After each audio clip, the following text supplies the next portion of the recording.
what is your personal stance on like Christians or like God loving like LGBT people? Jesus Christ loves every gay, lesbian, bisexual, heterosexual, rapist, every fornicator, every adulterer and adulteress. God loves all of us so much that he sent his son Christ to bleed and die on a cross to forgive us. It's real smooth, grouping in gay people with the rapists. And the adulterers and the fornicators and the guys who lust like me.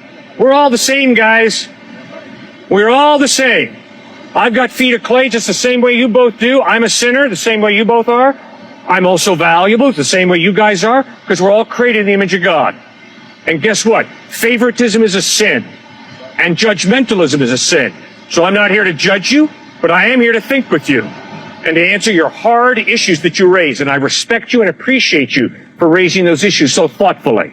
Stuart, what do you say? Practically speaking, there are so many subgroups who, in such a militant way, do not like each other, even on this campus. We see it politically, right? And religiously. Well, a large part of the reason why they don't like each other is because they don't view each other as we're all creating the image of God. We all have value. They just look at their beliefs and worldview, and they don't see the person, and they just say, I'm going to attack your worldview, and I don't even like you as a person. I'm going to exclude you. So that's the first point. The second point is, because moral objectivity is turning into moral relativism in our country, so you have your truth, I have my truth, don't step on my truth, I'm not going to step on your truth. Look, that's all inclusive and beautiful sounding, but the problem is the flowery side of that gets tremendously ambiguous in the sense of we're all talking over each other because we really have no moral objectivity in understanding what is really right or wrong. We just speak over each other and yell at each other without any agreement of what is really right or wrong at the base level, then you can never really have a discussion. People have innate sense of what feels good and what feels wrong. Or you should, Stuart, not do that, not kick that kitten over there. Don't say that because it's my truth and my desire in terms of what is ethically right or wrong, right? Because you said feels. You didn't say moral obligation, you should not do that. You said it just feels like I shouldn't do that. So your feelings are not part of the facts of reality in terms of that is really objectively wrong for you to go kick that kitten. To answer your question, what evidence do we have that people without religion have morals and people with religion automatically have? Let's look at the statistics of That's not my point at all. Sorry, I didn't finish. Let's look at the statistics of the abuse that comes out of the church. Yes. Of the people, of the children who are molested by the Catholic Church and by the Baptist Church and the cover-up. Totally agree. Where is the correlation to morals within an establishment that perpetuates and covers up so much abuse? Absolutely. That would be what Jesus attacked the most throughout his entire life, which is religious hypocrisy, in terms of the nastiness of religion and what it can do.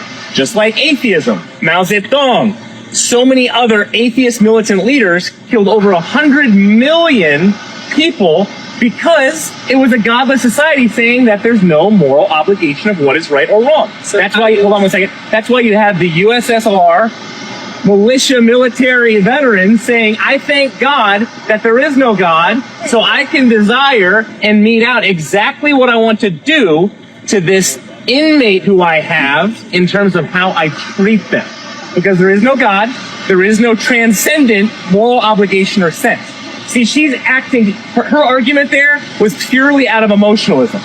And I agree in the sense of there's pain, there's cover-up, there's abuse, totally agree. And absolutely that is wrong. But how in the world does that in some kind of way defeat what comes out of the Christian faith and Judeo-Christian values based off of the founder, Jesus Christ? Just because of hypocritical people? That in no way somehow sullies who Jesus is, his teaching, and Christianity. Then would you not expect to see some physical correlation? Would you not expect to see some sort of statistical representation of that? The statistical comparison of something like Christianity to other religions is staggering. If you go right back to the ancient Roman Empire, who are the ones who during the plagues were saving those who were exactly the opposite in ethnicity and religion from these plagues and giving up their lives by doing so? All the statistics show. Look at somebody like Rodney Stark, the sociologist, who's an atheist. Christians were going in and taking them out to the suburbs to save their lives while getting the disease themselves and dying. Or look at India today. Look at India today.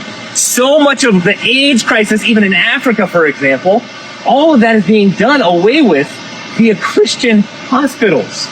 Okay, so statistically, we can look at these things, and then on top of that, you have to start to define what a Christian is. She just blindly said, the Catholic Church. Okay, are you just going to say a mainline denomination all of a sudden?